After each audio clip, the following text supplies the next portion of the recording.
Kalaboso ang isang lalaki dahil umano sa paulit-ulit na pangihipo sa isa sa mga kasamahan niya sa trabaho sa Maynila. May unang balita si Darlene Kai.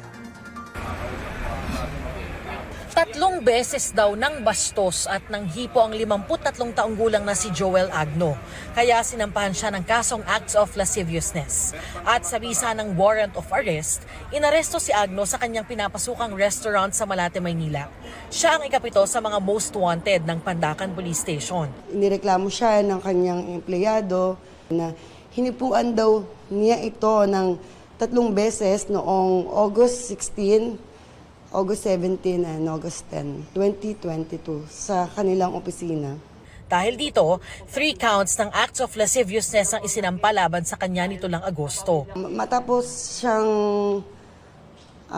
hipuan nito itong si sa maselang bahagi ng kanyang katawan, ay nagsampan agad ito ng kaso sa piskalya dito sa Manila City Hall.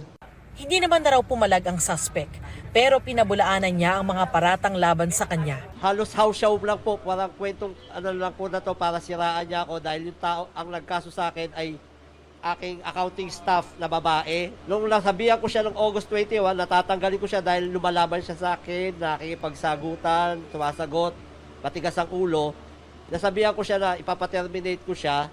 Then, biglang, doon siya nagsampa ng kaso. Depensa pa ng suspect, may polio siya kaya mahihirapan daw siyang gumawa ng ganoong bagay.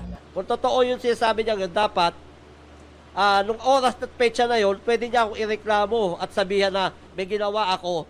At kung ginawa ko yung sa opisina, pwede niya akong itulak dahil PWD ako, mas malaki siya sa akin. Pero sa ngayon, sa korte na lang daw siya magpaliwanag, sabi ng pulisya.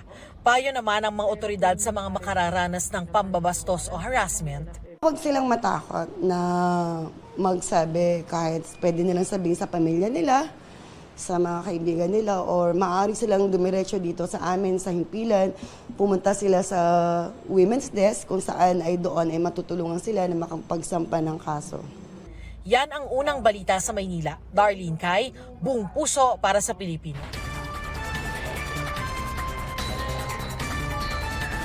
Kapuso, mauna ka sa mga balita. Panoorin ang unang balita sa unang hirit at iba pang award-winning newscasts sa youtube.com/GMA News. I-click lang ang subscribe button. Sa mga kapuso abroad, maaari ka ring masubaybayan sa GMA Pinoy TV at www.gmanews.tv.